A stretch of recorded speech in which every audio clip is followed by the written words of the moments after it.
Welcome back. In this video, I'll discuss some tips, tricks, and best practices to see success with your meditation practice. I want to talk about something that might surprise you. Your meditation practice is directly affected by how you live your life outside of your sittings. And I am not saying that as a moral judgment. I'm saying it as a practical observation. Certain behaviors create mental agitation, and mental agitation makes meditation harder. It's simple cause and effect.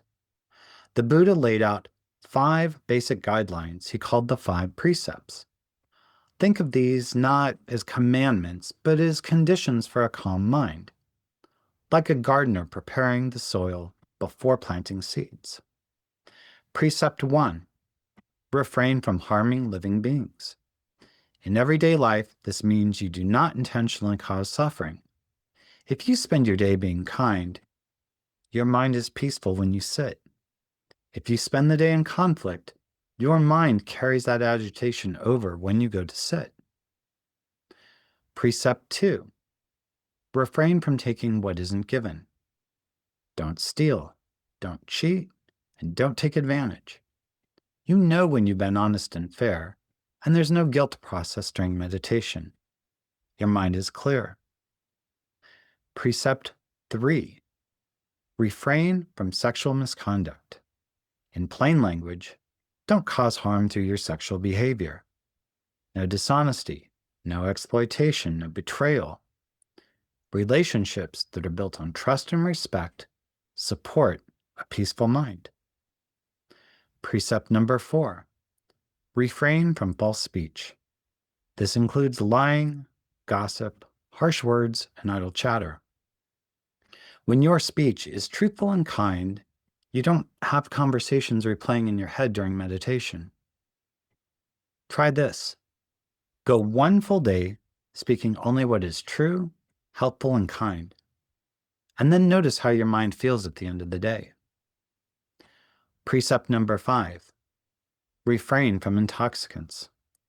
Alcohol, recreational drugs, anything that clouds the mind. This one has a very direct effect. Even moderate drinking the night before meditation creates mental fog and reduces the quality of your sitting the next morning. Many meditators find they naturally lose interest in non-toxicants as their practice deepens. Now, these aren't about perfection. They're about creating the best possible conditions for your meditation practice. Think of it as an experiment.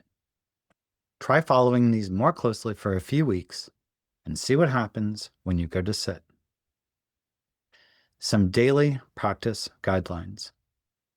By now, you should have been practicing for at least a week. Let me help reinforce the daily structure and add some guidance that will help you deepen your practice.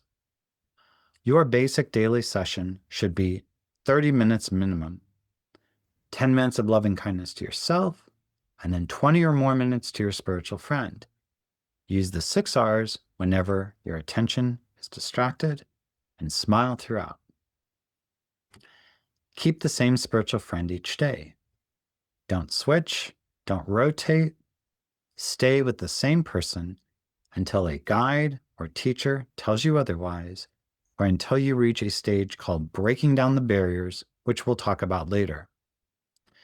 Consistency with your friend allows the relationship and the feeling to deepen in ways that are possible that you probably can't even imagine right now. Let me share some tips that experienced meditators have found helpful for building a strong, sustainable practice. First, as discussed before, morning versus evening. I really recommend morning, but here's an experiment. If you want, try meditating in the morning for a week, and then in the evening for a week, and compare your experiences. Most people find that morning is significantly better, but you might be different. Let the data decide. Second, notice how the precepts affect your sittings. On days when you've been particularly kind and honest, notice your meditation quality. On days when you've been stressed and maybe said something you regret, notice the difference. This isn't about guilt. It's about understanding the cause and effect in your own life. Third, start each meditation session with an aspiration. Before you close your eyes, silently say something like, "May this practice benefit all beings. May I develop wisdom and compassion." This sets your intention. Fourth, end each session with a dedication. After your meditation session is concluded and you've sat quietly for a moment, silently say, "May all beings share in the merit of this practice. May all beings be happy and free from suffering." This is a beautiful way to close, and it generates additional loving kindness. Fifth, remember that this is a marathon and not a sprint. You are building a lifelong practice. There will be good stretches and there will be difficult stretches. The important thing is to keep showing up, even on the worst days. Sit for 30 minutes. Consistency is key to the practice. And finally, be kind to yourself. This is a practice of loving kindness, and that starts with you. If you miss a day, don't spiral into guilt. Just endeavor to sit tomorrow. If you have a distracted session, don't worry about it. Just sit again. The meditation path is long and beautiful, and every step counts.